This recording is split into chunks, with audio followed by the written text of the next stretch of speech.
How's your day going? It is great, except I forgot to record the first session, so here we are recording the second one. So, all right, how is everyone? Welcome on in. Okay, now that I have hit record, we can delete this and forget about it.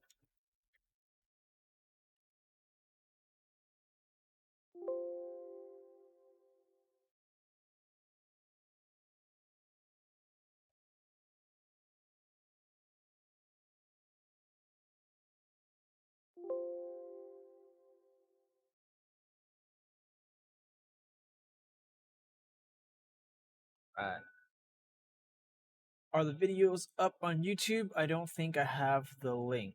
The video is on YouTube. There's a section under the Discord. If you look over here, I guess there's a re-uploads tab where I posted the playlist of all the videos that will be uploaded. You'll also find that on Web Campus. So under I think the pages, yeah. So if we were to just go to Web Campus, courses, session 2. They're both the same. So it should be right here. There's re-uploads. This is last lecture. This is the playlist. And then I also upload the Photoshop file from last time here, and someone on the Discord kindly converted that onto a PDF. Is it possible to share that link on Web Campus? Yes, it is already on Web Campus. It is also on Discord if you are using the Discord. I try to post all the important information into both mediums so more people can see it.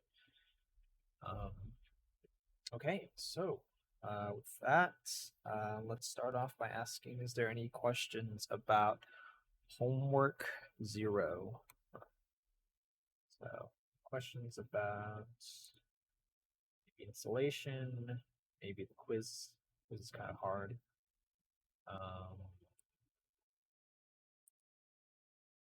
Anything about virtual machines? Go over real quick before start today's lecture.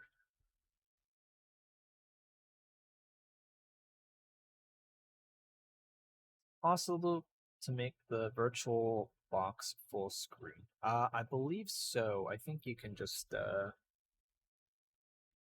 if you just Google it really quickly, you might be able to find it. You might have to download the support package that right here, yeah, VirtualBox Guest Editions. If you install that, you might be able to have that option. I don't remember if it's in here exactly, but yeah, there should be a. By when will we need our environment set up? I've been struggling to make it work. Ideally, you would want to have this by Wednesday because we'll assign your first homework on Wednesday. You can also do it on Ubuntu, I believe. It's just a fast troubleshoot if you look it up. I personally just use it in a small screen because I like tabbing in and out a lot. I don't really do too much coding in the Ubuntu environment. I do it mostly on my Windows environment, and then I transfer the code over. A little inefficient, but it works for me. Let's see. But yeah, your quiz or your assignment 0 quiz is due tomorrow night. Was it tomorrow? Yeah, tomorrow night. So ideally, you should have your virtual environment set up by then.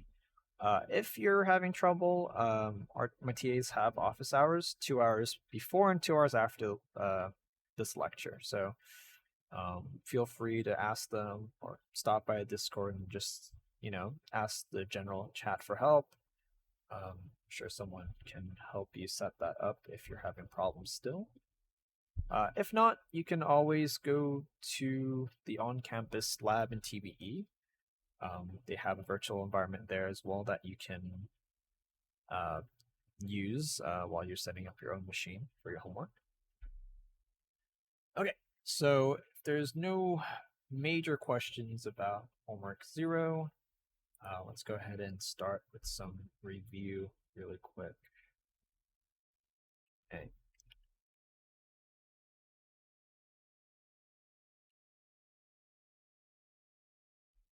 So last lecture we talked about some, let's see, Ubuntu VM is for emulating. Is the Ubuntu VM it? Okay, I'm assuming I know what you're talking about. The virtual machine, basically you can is a blank computer. Like let's say you just built a new PC, right? And you still need to install some sort of OS on it, and Ubuntu is a version of Linux that you can put on that PC, that virtual PC. And that's what we're going to be using as the environment to run your code.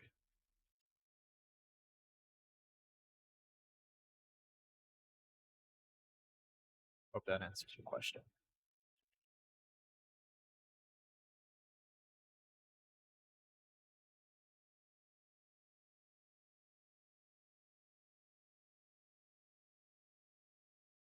So let's go ahead and, are you recording the session? Yes, I am recording the session. Don't worry. I already hit record. Not a problem. If anything, I will just download the VOD from Twitch and re-upload that. Okay, so for review,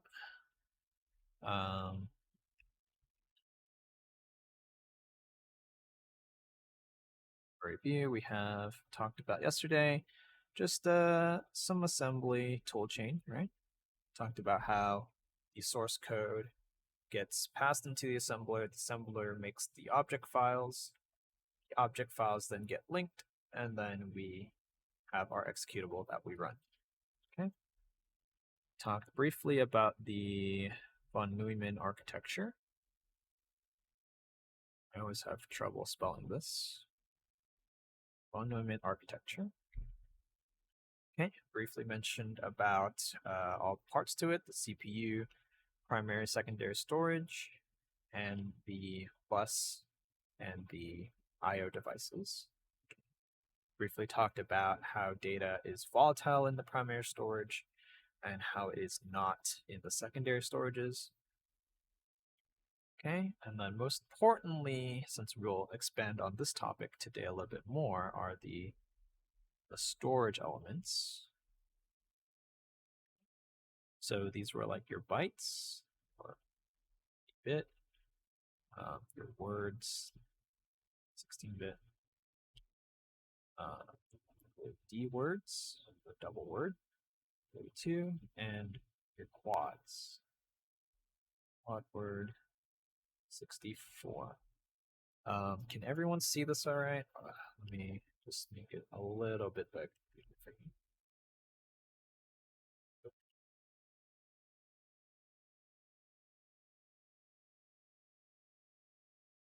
Okay. And then we talked about how bytes are more commonly known as chars in higher level languages, short ints, unsigned ints, and floats. Okay, we will talk more about these today. And then quads would be your doubles. Okay. That's just a quick refresher on some of the storage sizes that we'll mainly be dealing with. These are built into our architecture. So for today's lecture, we're mostly going to focus on data representation. And this is important because we will need to know how assembly and machine language looks at these bits and translates them into something workable, right? So Let's start off nice and easy, and we'll work with decimal. Okay. So the decimal system is what we're more commonly used to. Okay. So decimal is base 10. So if we take an arbitrary number, let's say 1,297, we know to read it like that. But what we might not necessarily know why is because in base 10, we consider these the ones place, right? The tens place, the hundreds place, thousands place, and so on and so forth, right? Okay. But what our numbering system actually does is we're actually taking whatever value we have in here, right? Now this value is capped. The upper limit for this is whatever your base is, -1. And that's the most you can put into this placeholder here. So in decimal, we can only use numbers ranging from 0 to 9. Okay? And then later on, you'll know why in binary, we only use ones and zeros. But if we were to just look at this number, 1,297, what we're actually doing is we're taking 1 times 10 to the third power plus 2 times 10 to the second power, 9 times 10 to the first, and 7 times 10 to the, that's that. So, and 10 to the third is 1,000, so that's how we get our 1,297. And what do you know? That's 1,297.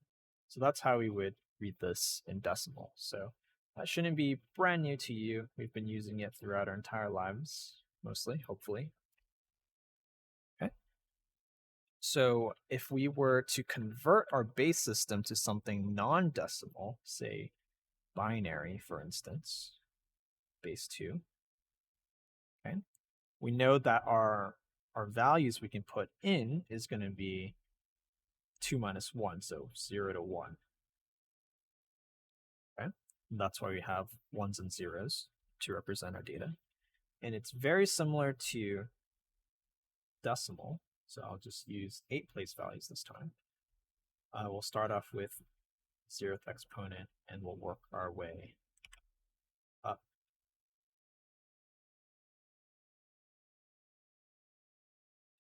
So this would be 8 bits.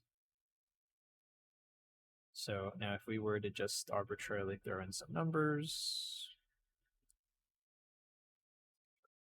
okay, how we would read this number and convert it back to decimal is quite simply we would say, oh, this is, I'll expand this out for you as well. So this would be 1, 2, 4, 8, 16, 32, 64, and 128, right? We would take 1 times 128, add none of the 64s. We have 132, no 16s, no 8s, no 1, 4, 1, 2, and 0 1s, right? So in total, we have 128 plus 32 plus 4 and 2. So this is what, 160 plus 6? So we'd have 166 base 10. Okay. So far, so good? Okay. So now let's look at hexadecimal.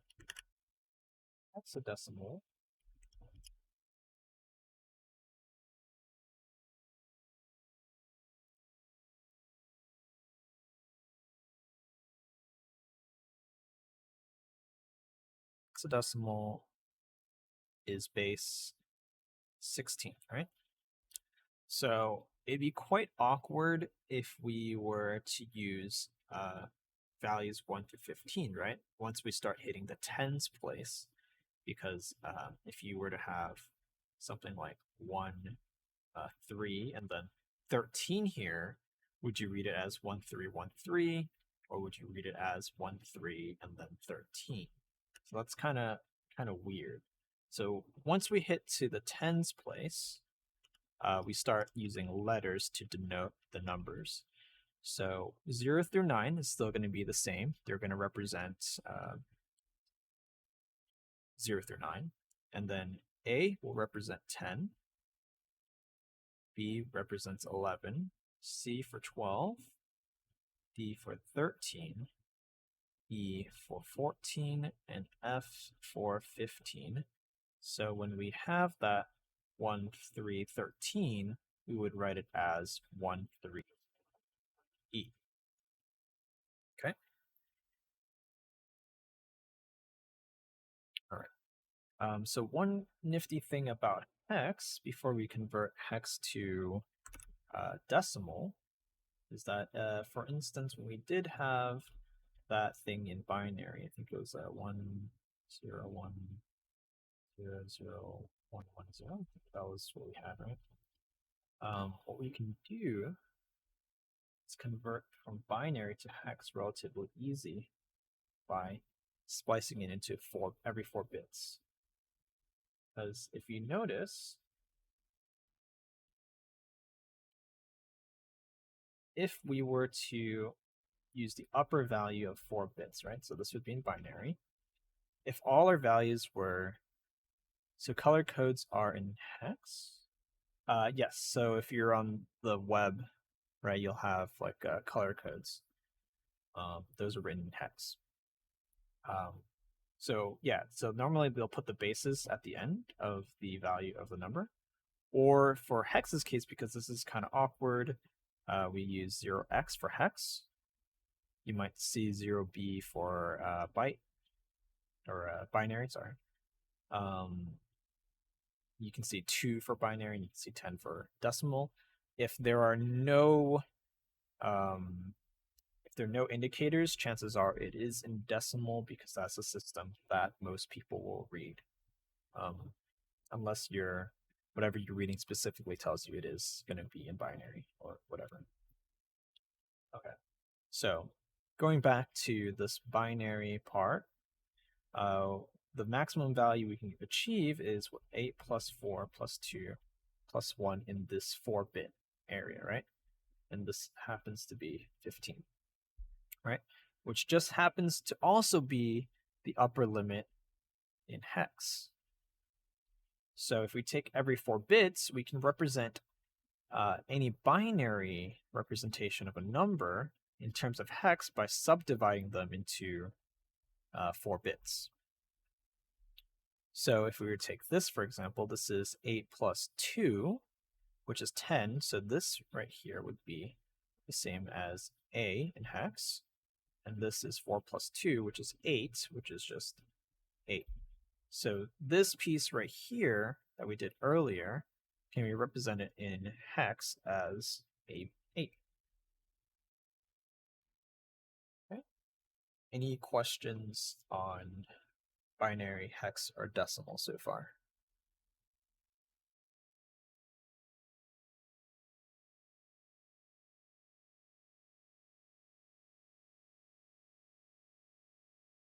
Would it be 6, 9? Oh yes, yes. This is 4 plus 2. I can do math. I promise. It's just late in the day. Good catch.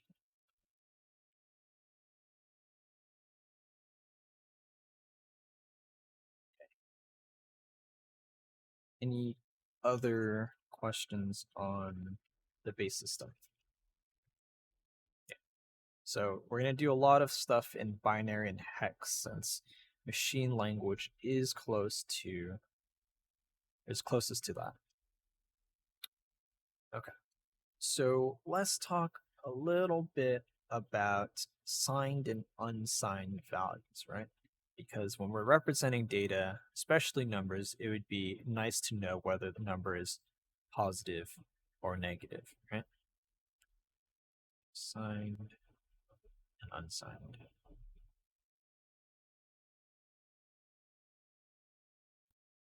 So if we were to take 8 bits of binary, which is what your computer would read, right? The maximum value we can achieve is if we set it all to ones. And if you do the math and add it up all together, this would be 255.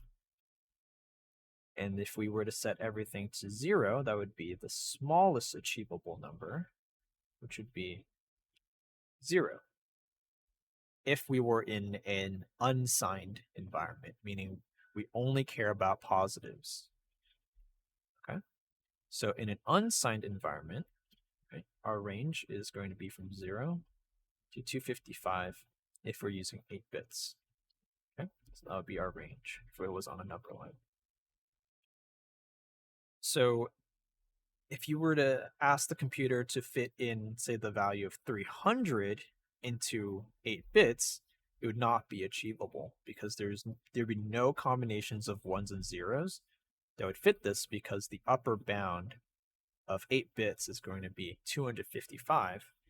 So either you'll get an error or you'll need to increase the size of your memory, whatever you're storing it in. Okay. Now, what happens when we want to express a negative value?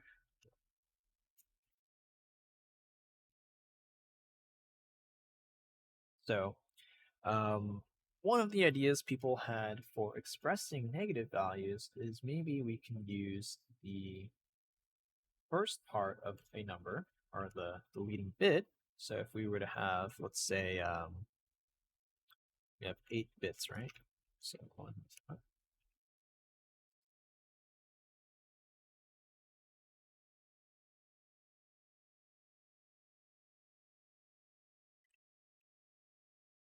so if we were to have your 8 bits, right? We would use this leading bit. If it was a 1, we would say it was negative, and if it was 0, we would say it was positive. So that they would reserve this bit as kind of like a switch to tell whether this number in binary was positive or negative. So one of the downsides to this is we lose a bit of information, right? So now we can only express a number in terms of 7 bits. And if we were to add them all up, right, all the bits up, so if they were all ones, the maximum value we can achieve is 127, right? So now your unsigned values will range here from minus 128 to 127. So we lost that extra bit of precision, or of a value, because we needed to toggle on the signs. So this method does have some drawbacks, and this is not what's implemented in our computer, right? The sign switching, but the concept of having the leading bit telling you the sign is what's important. So later on, they developed something called ones complement. This is also not going to be what our system is using, but it leads up to our current implementation. So ones complement essentially says, okay, we'll adopt this this model. Will the lower limit be 127 and 128? No. Lower limit would not be. Why is it minus 128? That's just the range when you so this is not the correct representation of how to get this. This is more of the concept of why we're losing this much information. When we go on to the correct implementation of what our machines are doing, you'll see why we end up with this range.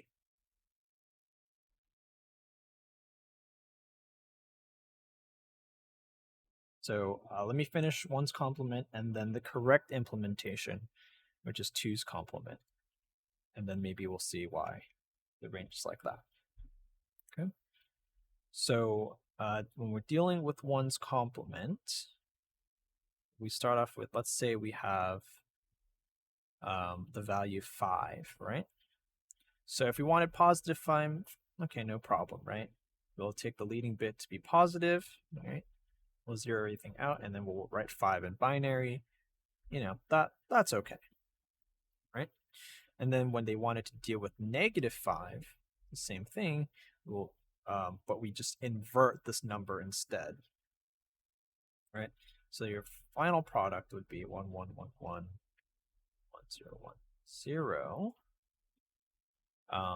But they said that there could be some problems with that because some things like 1, 1, 1, 1, 1, 1, 1, 1 might seem a little off and incorrect, right? Ambiguous. So what they end up doing is something called 2's complement,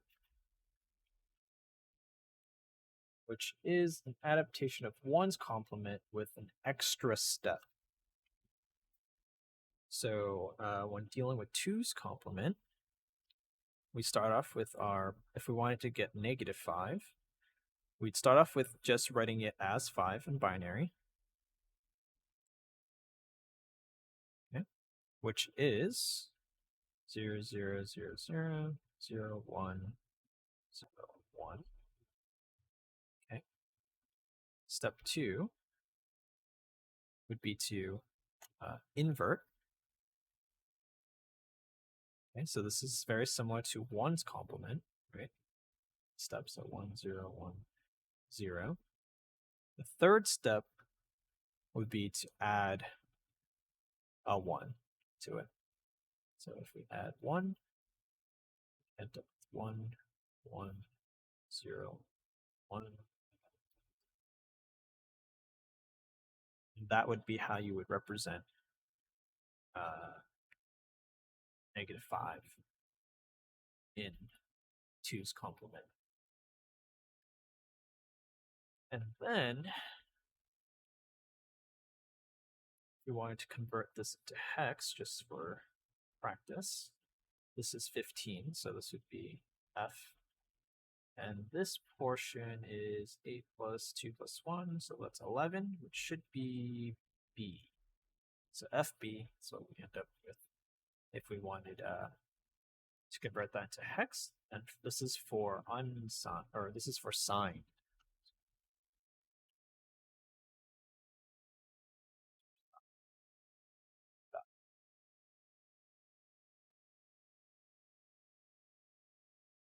Are we okay on that so far?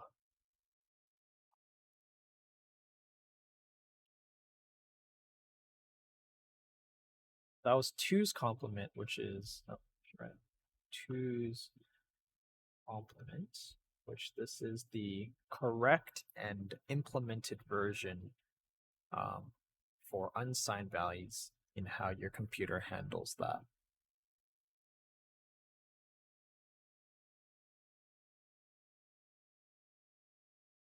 Your textbook does have some nice tables in data representation. Let me see if I can just pull that up really quickly.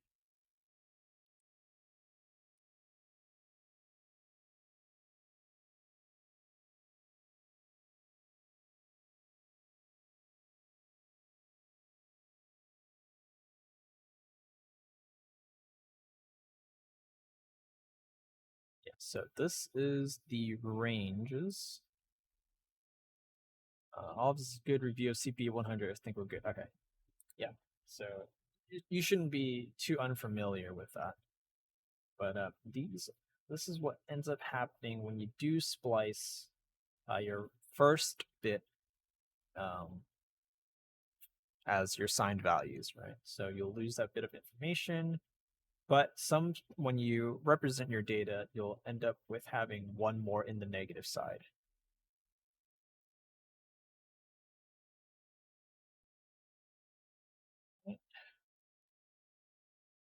It just happens when you're doing 2's complement and adding the 1. So in general,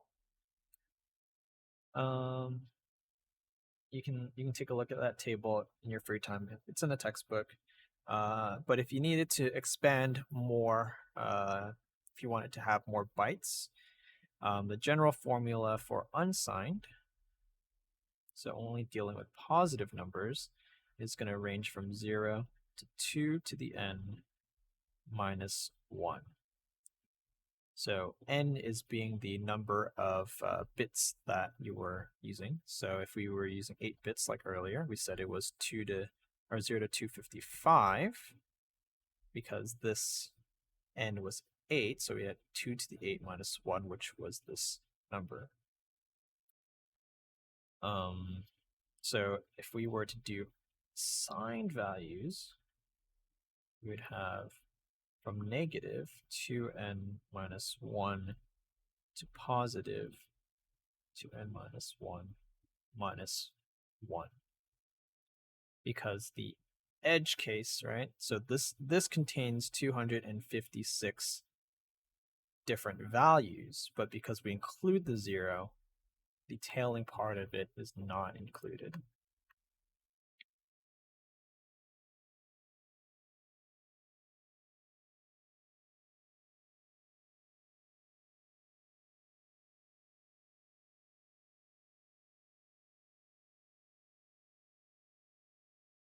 Okay, so that's just how the storage sizes work. I'm not going to go too much into detail since you can find the table. But I will mention some things since we're talking about the ranges of your data structures.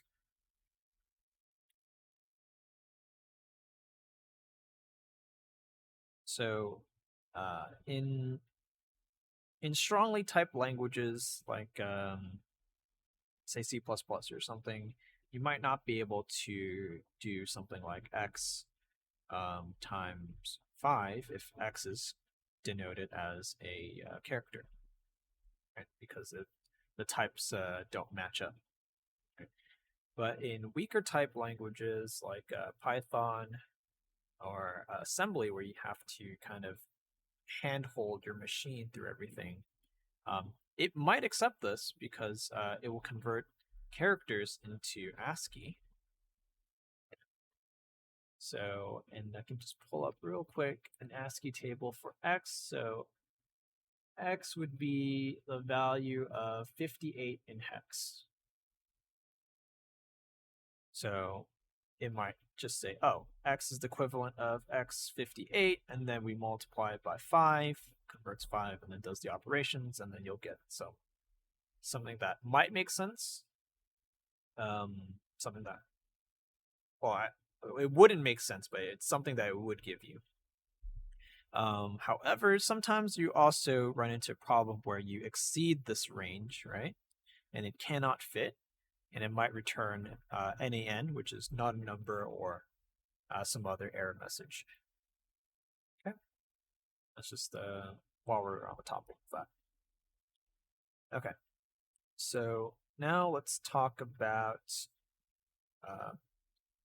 how to deal with floats, right? So we did integers for unsigned and signed. So now let's take care of floats. So when you think about float, we think about decimals more or less, right? Like fractional things, not whole numbers. So the way the computer handles floats is using something called the IEEE standard for floating point, right? So floats are 32 bits. So you can extend this to 64 bits and however much you want, but we'll just handle 32 bits because it's smaller for us, so I don't have to write so many zeros out. But essentially the same concept, you just have to extend it to 64 bits.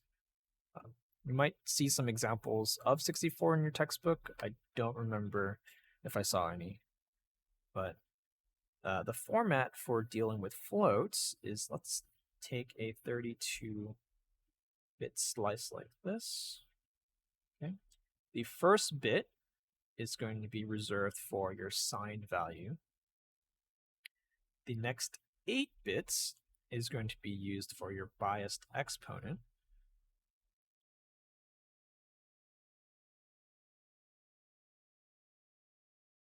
And then the latter part of it, the rest of it, is going to be for your fraction part. And this part is also called the mantissa. So I think this is 23, 8, and 1. That should make up 32. Yep. Okay.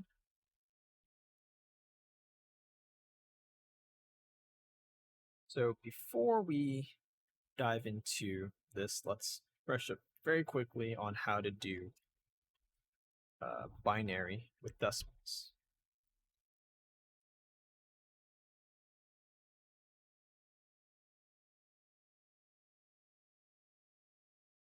So remember how we were dealing with binary in decimal, how we deal with well, decimals, right? So let's say like 146.25, right? We already know how to deal with the left-hand side of the decimal, right? This is 10 to the 0, 10 to the first, 10 to the second. And similarly, on the right of decimal, we just end up being in the negatives, -1 and -2. Okay. And how we read this is we have 2 times 10 to -1 plus 5 times 10 to -2. Remember, when we're dealing with negative exponents, this is the same as flipping it over a fraction. 10 to -2 is the same as 10 to the second power. So this is the same as a tenth, and this is the same as 1/100th, right?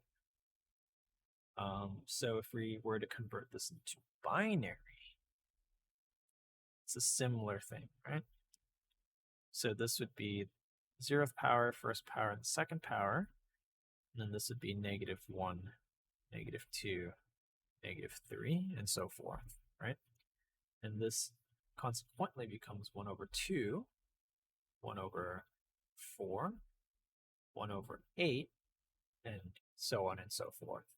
So if we were to have 1, 0, 1, 0, 1, 1, something like that, right? We can say this is 5, right? So 0, 1, this piece right here is 5.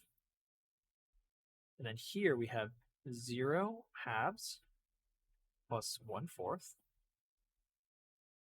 plus 1/8. Okay? And a quarter is 0.25, and an eighth is 0.125.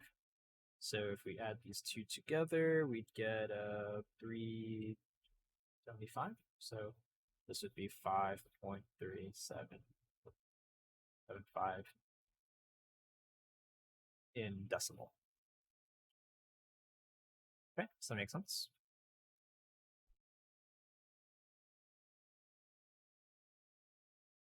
So let's say we have a decimal value. Let's say, I don't know, 11.625, for instance, in decimal, and we want to convert this into IEEE notation, right?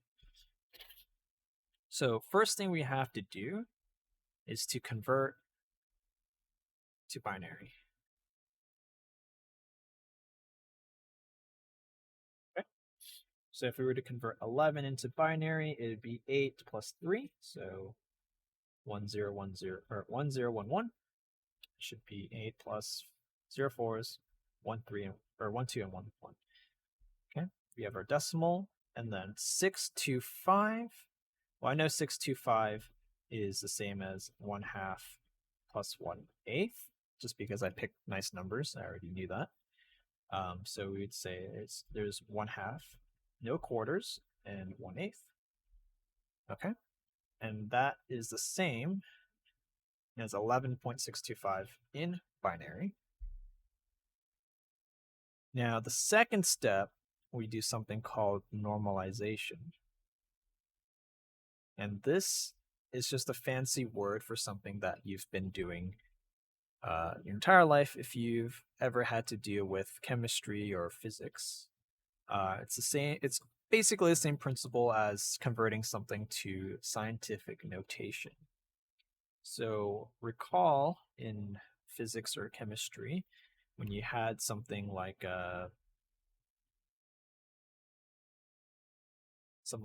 this, right? We would move the decimal place all the way until we had the leading significant number.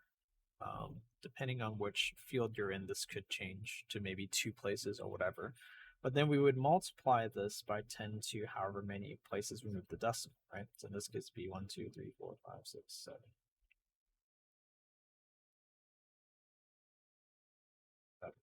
10 to the 7th. Okay. And it's going to be a similar process when it comes to binary. So to normalize this binary number, we would have to move the decimal place 1, 2, 3 times. Okay.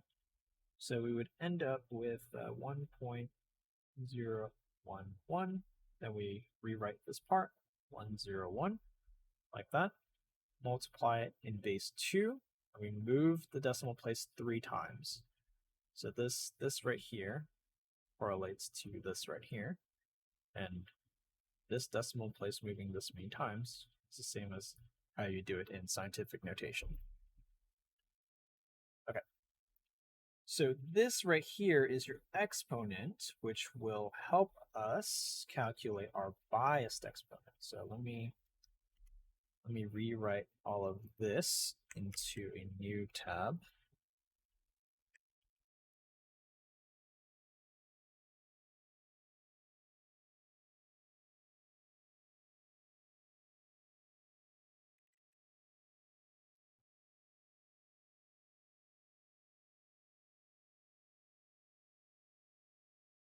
So I'm just going to draw a smaller version of the IEEE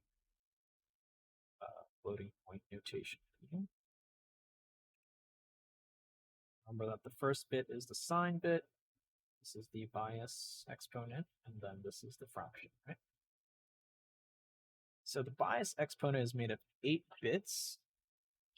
And to calculate the bias exponent, we take 127 and we add whatever exponent value or the number of decimal places we move. So in this case, this would be our exponent, which is 3.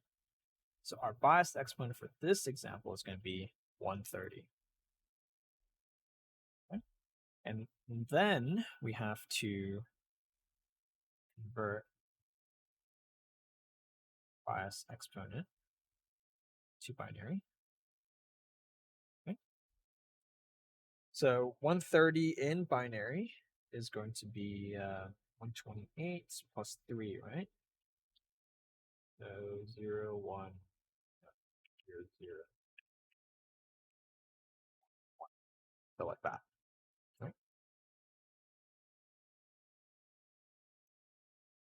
So this is going to be what we're going to put into our biased exponent. And now that we're left with this part, right?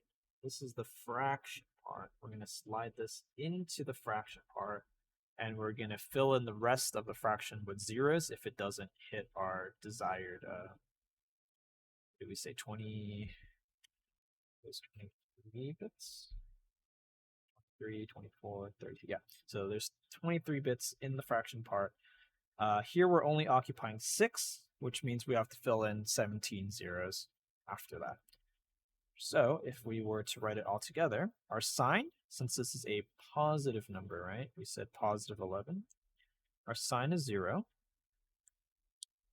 Our bias exponent is 130. 0, 0, 1. And then our tailing part, or our fraction, is going to be this part. So 0, 1, 1, 1, 0, 1. Okay, and then we have to fill in 17 zeros. So 0, so forth. 17 of these. Okay, so step 3 would be to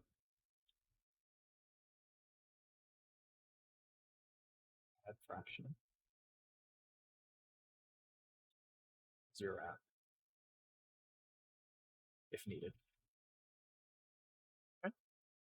Now, you might be asking why this part of the number isn't used, like significant bit isn't used. is because it's assumed, right? It's assumed that when you move the decimal place over, that it would be the first non-zero bit, right? Wouldn't make sense if this was 0. Okay. So what happens is because this bit of information is not used, we actually gain an extra bit of precision. Because instead of adding the bit maybe in the fraction side, right, and then losing one of the place values at the end, we now gain that as extra information. So we can actually extend the fraction a little bit further.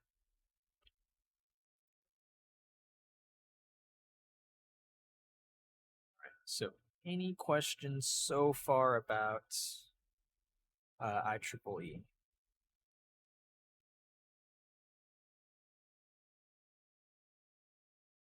So just for an exercise, let's convert this into hex as well. Since it is 32 bits, I can divide these parts into fours, or 4 bits. Could you show the bit count again? Yes. So the bit count, I'll just write it out. You would use 1 bit here, 8 bits here, and 23 bits here. So you're adding the upper bound of 8 bits with the exponent to get 1/3. So the 127 comes in as part of the methodology that the IEEE people created, and that's like a fixed value. Like it will always be 127 as your bias. So you add the 127 plus the exponent when you normalized to get a total of 130. We convert that 130 into binary, and we store this total value as your biased exponent. So let me make sure that this is correct. So we have 3, 4s, no 8s, 16, 32, 64, 120. Yeah, so this would be 127 plus 2 plus 1, which will give you your 130. So this piece gets slided into your biased exponent. The remainder of the fraction, we will add this part of the fraction in, and then if there's any bits left over that aren't filled in, we just zero them out. Because adding zeros to your decimal just gives you points of precision, but doesn't change the value of the number, right? So like something like 11.6250000, right, is the same as 11.625. I personally do not know what goes on in the minds of the IEEE guys when they did decide on that value. It just so happens to work out. There's probably some logic behind it, but I personally don't know how they came up with that.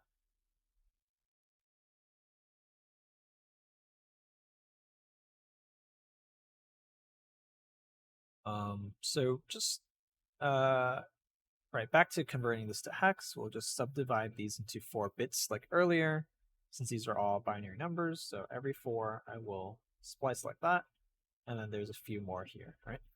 So if we were to convert, possible to guarantee that it would be an 8-bit number. Maybe. I mean, I'm sure there's some reason to the madness, but I don't know right now. I can maybe look it up and then let you guys know sometime. But currently, I don't actually know why they chose that number. So right, if we were to convert this to hex, the first one is 4. Second one is 1. This is 8 plus 3, so that's 11, which is B. That's B. This one is 8 and 2, it's 10, so it's A. And then the rest are 0, so 0, 0, 0, 0. And this would be your X value for this 32-bit total point. Okay. Any questions about the conversion from decimal to floating point. IEEE floating point to be exact. So this is what your machine does.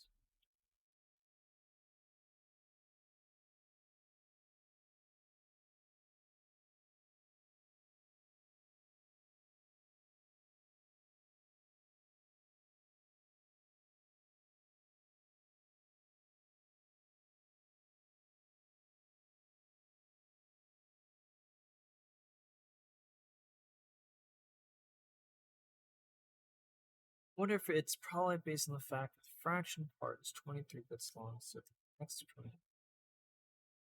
Let's see. I'm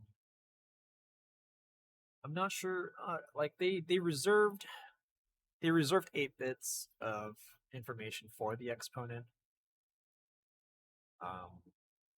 It might have something to do with precision.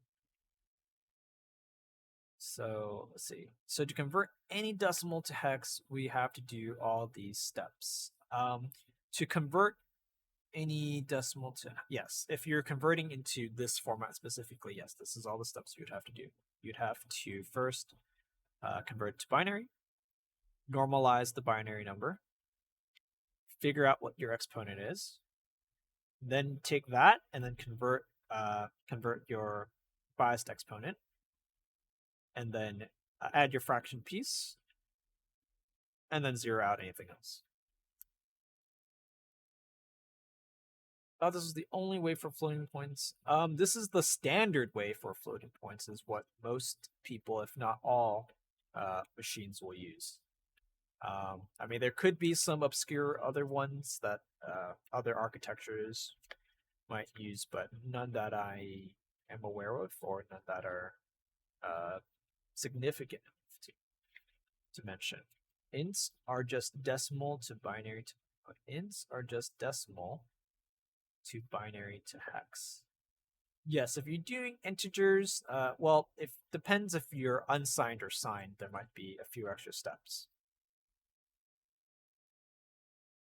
So if you wanted to convert like 140, you would go to binary. Well, this would be kind of like the human way of doing it, right? Because I don't know what this is in hex on top of my head. So I would say like, oh, this is a 128 plus what am I missing? 12. So 8 and 4. So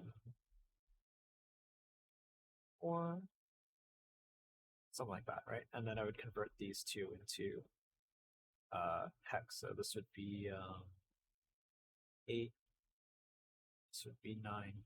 So it would be 89 in hex. Oh no, this is not. Sorry, this is 12.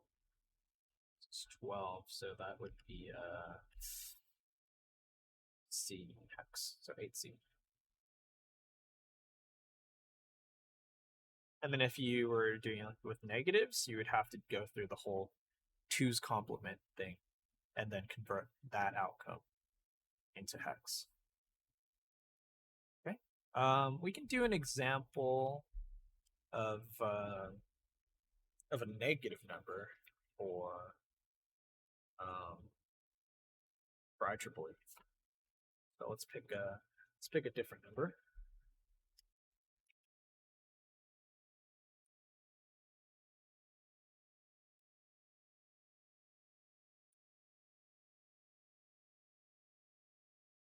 Someone asked this in the last class, but in general, I will probably give you nicer numbers on your quiz and tests. Nothing too mean. It might be maybe to four decimal places or something, but it should more or less work unless I messed up somewhere in the arithmetic. So let's pick maybe negative 15 point. What did we do last time? 625. We can do 375 maybe, something like that, right? Let's see, is that a nice number? I think so. I think 375 is a quarter plus a half, or plus an eighth. Okay. So let's convert this one, this time having a negative, right? So I'll redraw the diagram real quick. First, the sign bit occupies 1 bit. Then we have our biased exponent occupying 8 bits. Then we have our fraction, our mantissa. Okay. So step 1 is to convert 15.375 to binary. Okay. So if we were to convert this, 15 is 15 is the same as 8, 4, 1, and or 2 and 1. And then 375 is no halves, 1/4, which is 0.25, and then 1/8, which is 0.125. That should be your 0.375, right? Okay. Now we need to move our decimal place. So 1, 2, 3. Now that when we normalize,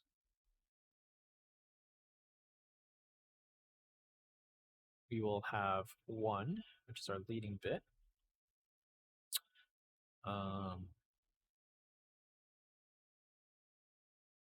Fill in the rest, right? 1, 2, 3, and 0, 1, 1. Okay. Times base 2. We moved it 3 times, so again 3. To calculate our biased exponent, this is equal to 127 plus our exponent 3, which is again 130. Maybe I'll do an example where we only move it a different number of times. Okay. Then we convert this to binary. So 130 in binary again is going to be is that 0, a 3, right? So 1, 1 like that. Oh, I make a mistake earlier? I might have made an arithmetic mistake. Double check. No, that's correct. Okay, so that's going to be your biased exponent. I guess step 0 could be, sine equals 1, right? Because it's negative. And then now we just add the fractional part, right? Add fraction and 0 out. Okay. So our fractional piece has 1, 2, 3, 4, 5, 6. So again, 6 placeholders or 6 values. So now we have 23 bits minus 6, which is 17 zeros that we need to include. So our final product is going to look like this, right? So we have the 1 for our sign bit, our 130, which is here. So 1, 0, 0, 0, 0, 0, 1, 1. This is our biased exponent. We'll add the fractional part, which is this part right here. So that part gets added, so 1, 1, 1, 0, 1, 1. And then we 0 out everything else, right? So 17 zeros, so 1, all of this, 17, and that will be our floating point representation for negative 15.375. Okay, and then just for good measure, we'll also convert it to hex. So let's do it in 4s. 1/4 here, 1/4 here, 1 here, 1 here, and then the rest are zeros. So the first one is going to be 8 plus 4 is 12. We know that is C. Next one is going to be just 1. Next one is 15, which is F. And then the last one is 4 plus 2 is 6. And then we have 4 zeros after that. Okay. So hopefully not too bad. You won't have a quiz today. You'll probably have one either tomorrow or Thursday, or maybe even Friday. Depends. But I'll try to give at least one quiz this week, and chances are this is going to be on the quiz, if not on your exam. So it's pretty important that you understand these concepts. Okay. Any questions about IEEE floating point?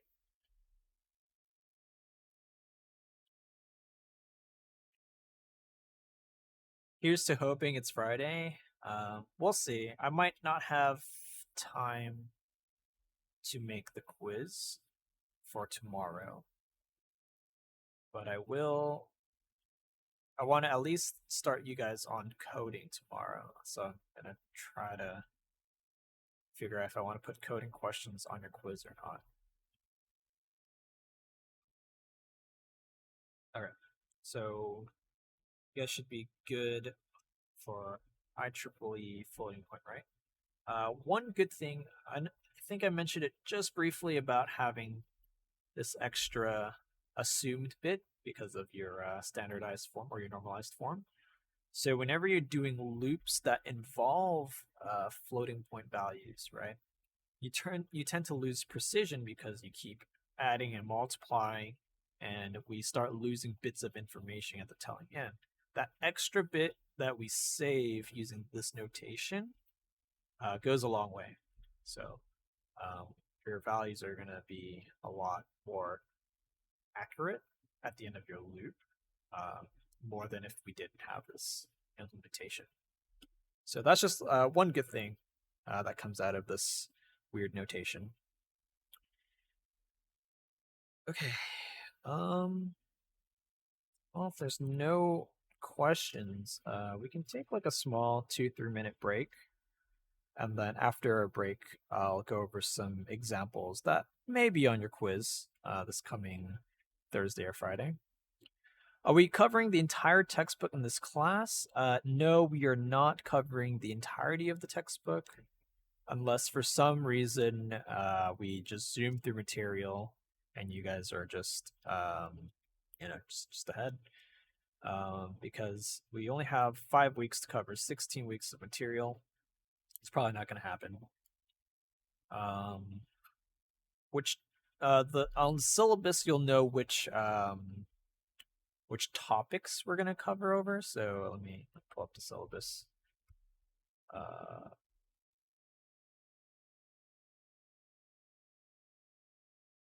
So while tentative, we should be covering all these materials. So right now we're in the data representation. Later we'll start learning a little bit more about the assembly language. But hopefully, if we stick through this kind of schedule, we'll cover all those topics. I don't know exactly which chapters they are in the book, so I wouldn't be able to tell you exactly. But the chapters are labeled, so you'll be able to figure out relatively where we are. This one in particular, I know is in chapter 3, so I hope that helps too. Is the test going to be on Canvas? Yes, the test will be on Canvas. It is not going to be a lockdown test. So no webcams needed. I do ask that you take it during your section time because that is when I will assign it. So make sure not to miss your tests because I won't give out makeup tests. Quizzes, though, I will let you guys do them until the end of the day. It's more or less to help you review for all the material. Make sure you're not falling behind. Keeps you a little bit busy, but it shouldn't be too bad. The quizzes are just more or less there to help you. Okay. All right, we'll take a small 2-minute break. It'll go to like 3:47, and then we'll do some more examples that will probably be on a quiz or future tests. So, and if we have a little bit extra time, maybe I'll do a small introduction to coding and assembly. The other class didn't get to, so I may not, just to make sure everyone's on the same pace. Okay, so I will be right back.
Okay. So, are there any questions on the materials so far? It's imperative that you understand these conversions, since that is what your machine will be doing.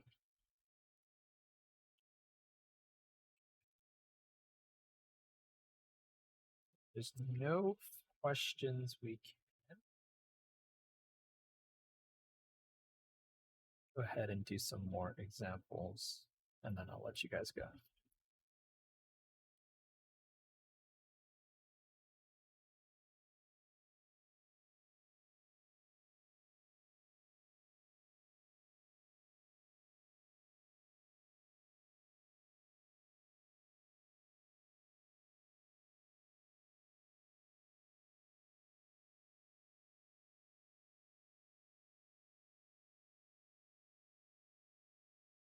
So, let's start with maybe some refreshers. So we will have to deal with registers later on. Okay. Let's say we have something written in hex.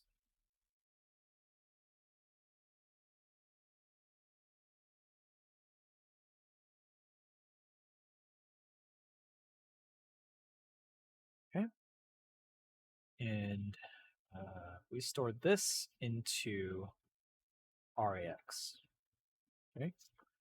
For the quiz, will we need to type out the answer, or is it multiple choice for IEEE floating points? It might be either or. So it's possible that I make you just write out the answer, or it's possible that it could be a multiple choice. I don't remember what I made. I think it was probably written response, since that way you can't just guess the answer. Do we know the exact date of the quiz? Let's just shoot for Thursday or Friday. I want to see how much material we cover in the next 2 days. For writing the answer out, the 0x is needed, right? So the 0x right here, or in general, tells you what base you're in. So If you're writing out your answer in strictly binary, then you'd have like 1 zeros, whatever, 0 1, and then you put the 2, or you'd say XB or 0B, and that would tell me that your answer is in binary. But if you didn't want to write out all the zeros and ones and you wanted to go to hex, you would write it as that and tell me that, oh, this is whatever, right? FB, whatever, blah, blah, blah.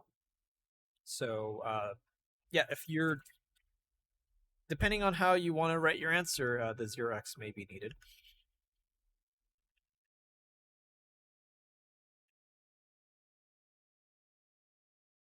Will there be a practice exam uploaded onto Canvas?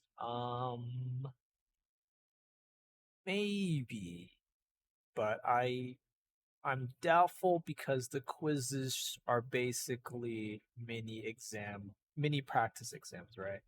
I've given you multiple choice, true, false, written response, so you should be situated by the time the test does come up. It'll be a similar format. Questions will be different. About writing decimal numbers, if there are questions for, or how about for writing decimal numbers if there are questions for converting into decimal? I'm not sure what that last part meant. Could you clarify your question? Are you saying on the test or quiz? How would you write it out, or like a possible quiz question would be like what is 11.625 base 10 in binary, right? So then you would write it out in binary, and I would know that your solution is in binary because it asked for binary, or could be hex, whatever.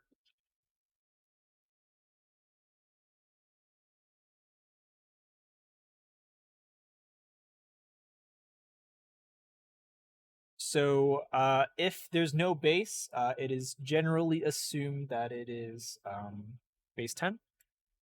If you see letters, that's a very good indication that it is in hex. Ones and zeros, probably a good indication that it's binary, but not always. Except I won't be that mean and say like what is 101110 in hex, and then make this ambiguous where you can interpret that as what is that, 101,000 and 110, or whatever it is in binary, right? So yeah, if I don't specify the base, it is probably 10. That's just a good rule of thumb, I guess. Okay.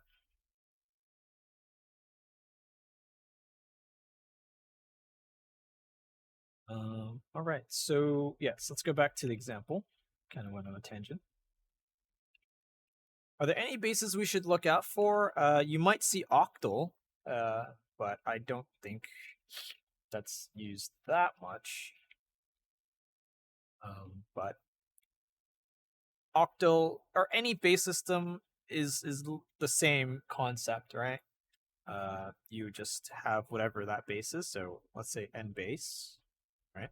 Could be 2, could be 10, could be 16, right? The values you can put in, the value ranges, is going to be 0 to n minus 1, right? So if we're base 10, we can only use 0 to 9 for our values. If we're in binary, 0 to 1. In hex, 0 to 15, except we use a lettering system to make it more understandable, more readable. So yeah, any base will work. And then when you're doing the place values, right, it'll just be whatever that is to the 0th power, to the 1st power, 2nd power, and the 3rd power, so on and so forth. Let's just say these are arbitrary numbers, right? So it'd be whatever the value of A is times whatever this base is, B times N2, and so forth, right? So In theory, as if you know how to do bases, you should be able to do any base. But for this class, we'll mostly be working with decimal, hex, and binary. You might see octal, which is base 8, but more often than not, you will not. I'll just make this smaller since it's just a side thing. Okay. All right, so let's move back to the example. Just a quick refresher on registers. Remember that this is your 64-bit register.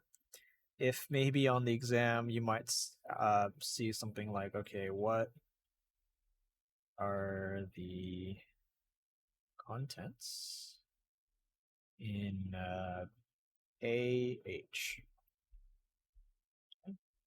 So if we put this string of hex into your REX register, what would you get if you were to retrieve the AH portion of that register? See some CDs. Are you sure?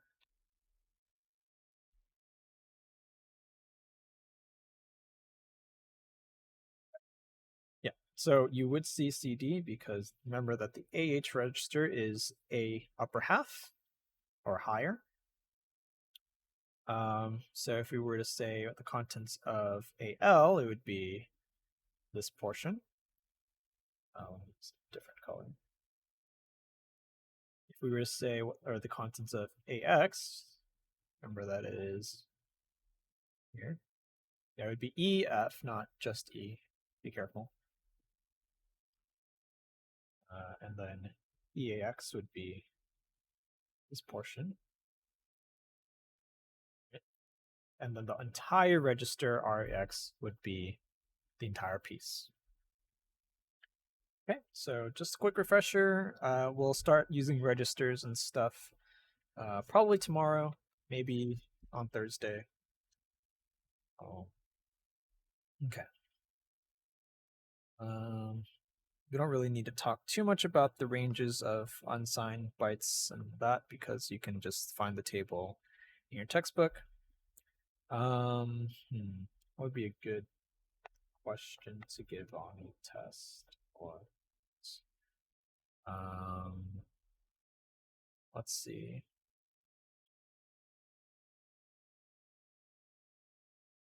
Okay, why don't we just do an example where we convert, say, -9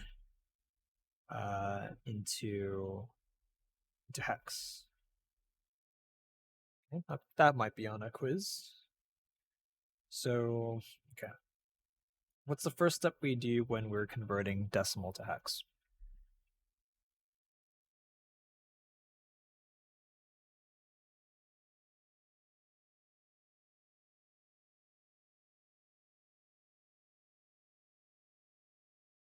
We have to convert to binary. Yes, good.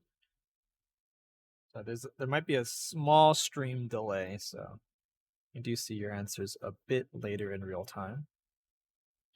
So we convert 9 to binary, right? So 9 is the equivalent of 8 plus 1. So we know that this is 9, right? And if we wanted to use byte size, we would have more zeros. If we want to use a word size, we would have even more zeros. But let's just use byte size for now. Okay, so our second step would be to invert. So we would change this to 1 1 1 1 0 1 1 0. Okay. And then the last step we do is to add 1. So 1 1. Oh, we'll just add 1 because and then it'd be 1 1 1 1 0 1 1 1. Okay. And then if we were to convert this into hex, we split into 4 bits. So all ones F, as that makes 15. And then this is, what is that, 4, 7? So F7 would be hex if we were using byte size. Now, I'll teach you a small little trick that you can do. It's called sign extension. So let's say instead of it being byte size, if it was word size, right? So this is called sign extension. If it was word size, we'd have 8 more zeros, right?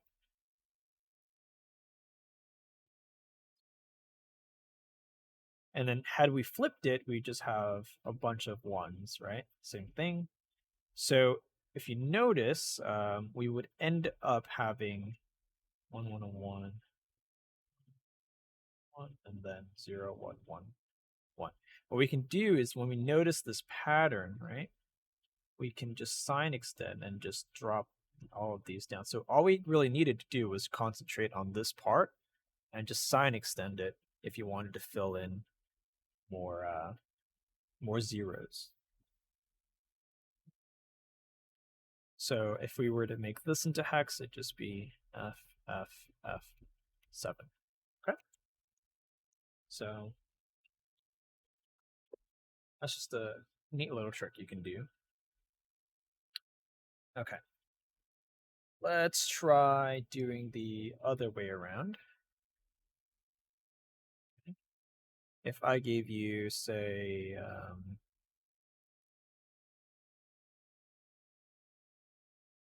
something like that, and I wanted you to convert it to decimal, okay, how would we do this? So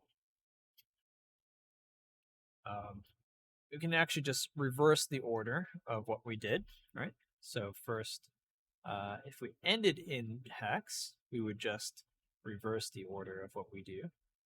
So we can go back to binary. So yes, same step would be to convert to binary, which then we'll have a bunch of ones. And then we'll end up with B, which is 10. So that's 8 and 2. That would be the product in binary. Okay. We also know that this is a negative number because our leading bit is 1. So we'll just keep that in mind. Okay. 2, so what happens after here is we can either subtract 1 because we added 1, or we can invert and then add 1 again, which for some reason undoes the function. But we can just subtract 1, that's fine too. So if we're just looking at this portion here, we have 1, 1, 1, 1, 1, 0, 1, 0, subtract the 1. So then this becomes 0, then we just drop everything down. And 1, 1, 1, 1 again, okay? And then the last thing we to do is to invert it. So now we have 0, 0, 0, 0, 0, 1, 1, 0. That should be 6, right?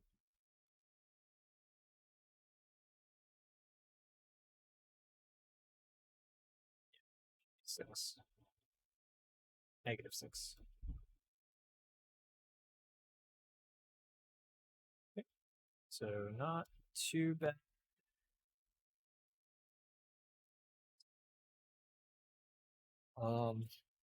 Let's do one backwards IEEE conversion, and then we can call it a day. So any questions so far? Are we okay? Do we assume it's signed or is it going to be specified? Assume it's signed or it's going to be specified. Yeah, it'll be specified.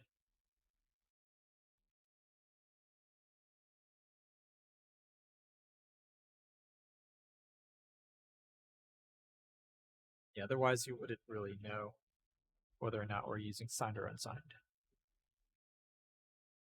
Okay. So let's try this, for example. Let's have this hex value, and we want to convert this from 32 IEEE format, 32-bit IEEE, to decimal.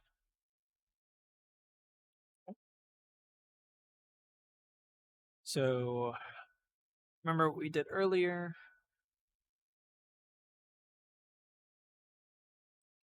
Let's first convert this into binary.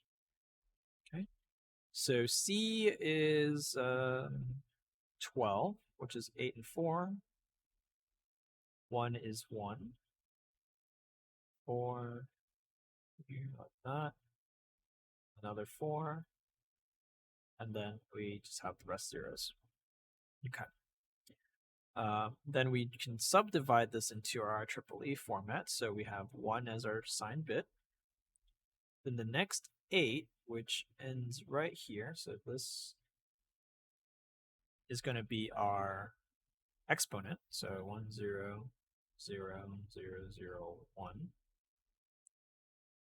And then this remaining part is going to be our fraction. So 1, 0, 0, 0, 1, 0. And then we have, I think this, we have the rest as zeros. So how many? 3, 4, 5, 6, 7, 7. So we have 16 more zeros. So 1, 2, 3, 4, and we have that 3 more times. Okay, so that is how we divided it into our IEEE format. And now we just need to know how to read this, right? So we'll take this part at a time. So our biased exponent is 129. Okay, that's our BE. And we know that that is equal to 127 plus our exponent, right? So we know that our exponent, if we do some simple algebra, is just going to be 2. Okay. Actually, that is incorrect because I'm missing a 0. So just be careful. Should be 8 values in here. So instead of it being 129, this should be 130.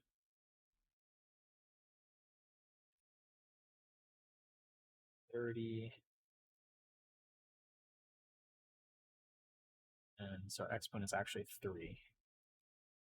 Okay. And then this is our fractional part. So if we were to rewrite this, we'd have the assumed 1. That is our significant value that we always have. We'll write the fraction. So 1, 0, 0, 0, 1. Let me make sure that I wrote that down properly. Okay, and the rest are 0, so these don't really matter. So this is our fraction, and then it is times 2 to the 3rd power. So now what we have to do is move our decimal place 3 to the right. We'll stop right here. End up with 1100.01, and then these zeros don't matter because they won't be contributing to the decimal. So 1100, this is the same as 12, and then 01 is going to be the same as 0.25, right? 0 halves 1/4, so 1/4 makes 0.25. And then we add our sign, which is negative. So you'll end up with negative 12.25 in decimal. Okay. Any questions on that?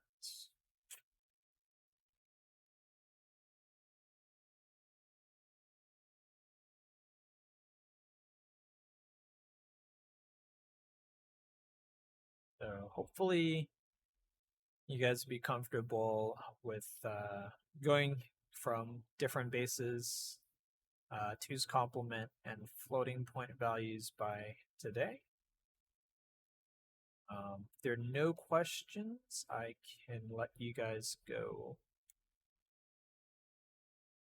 Then I will upload the lecture onto YouTube.